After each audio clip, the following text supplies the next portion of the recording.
Around my area, there's an old urban legend of a condemned tunnel that used to be a part of the railroad that ran throughout my town. It was really active until the 80s when the train derailed in a freak accident and killed everyone aboard.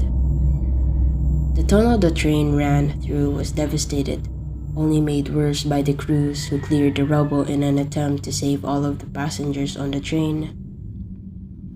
Once all the bodies were recovered and the city confirmed there were no survivors aboard, the city decided to condemn the tunnel rather than spend money to fix it and the rails inside. The area was closed off, but several teenagers in the area would go there to prove how brave they were to one another, but always left in fear before going in too deep. When I was 16, I too was one of those teenagers who went in. My friend Wayne and I went to the tunnel to impress the girls in our class and forever regretted it. Finding an entrance to the tunnel wasn't hard, as a chain-link fence that was placed around the tunnel had been battered and was barely standing anymore due to the amount of people who had entered before us. As soon as we entered, the first thing we saw were pieces of wreck that had been left after the accident. While the train had derailed, there were some cars that were still standing. The main thing people would do is explore the cars and see how long it would take someone to back out in fear and leave. As we went in to explore the tunnel, Wayne and I turned on our flashlights and walked deeper inside.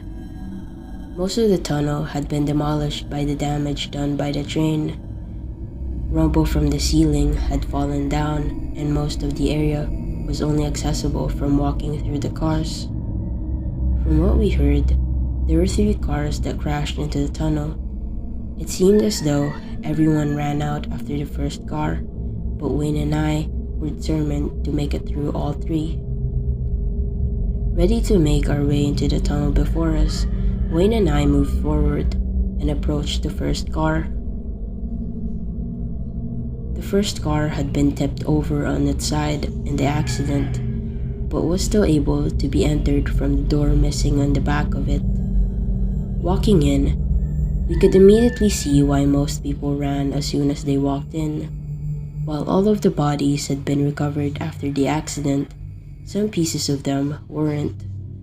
The walls and floor of the train car were covered in blood and half-rotten organs. One of the seats had been knocked out over on the floor, and someone's decayed leg was crushed underneath. The air was filled with the smell of rotting flesh and death. It took everything to not puke from the sight alone, let alone the oppressive stench that dominated the room. As we walked further, Wayne stepped on the severe hand of someone who had died there decades ago, disturbing the maggots and ants that called the mutilated hand home. This was what drove Wayne over the edge and caused him to vomit on the side of the rows of seats that ran parallel to us. I couldn't blame him. The sight and the smell of vomit on top of what was in there caused me to vomit as well. As we made it to the end of the car, I was so glad to continue onwards, thinking whatever may lie ahead of us would be much better than what lay behind us. We then walked into the second car, and I was relieved at first to see that this one was completely empty. Then I realized why no one had ever made it past the second car. Immediately, the inside of the car was swallowed by a wave of shadows that smothered all rays of light that dared to enter the interior. Surrounded by darkness with no way to see in front or behind you was terrifying enough before the noises started. Completely engulfed in the maw of darkness, the sounds of the day all of these passengers met their end started to play all around us, as if it were being projected into our minds.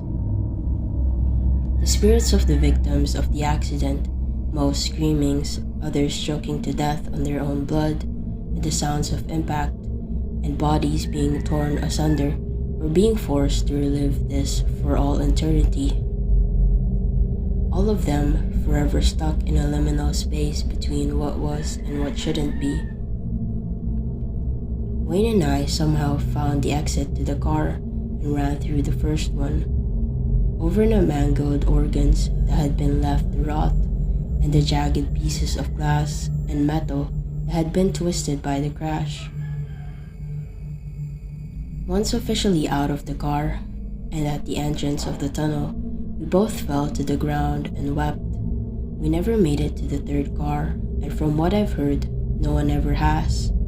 I don't know what may have been in that third car, but if it was even half as bad as what was in the second one, I'd rather die than find out for myself.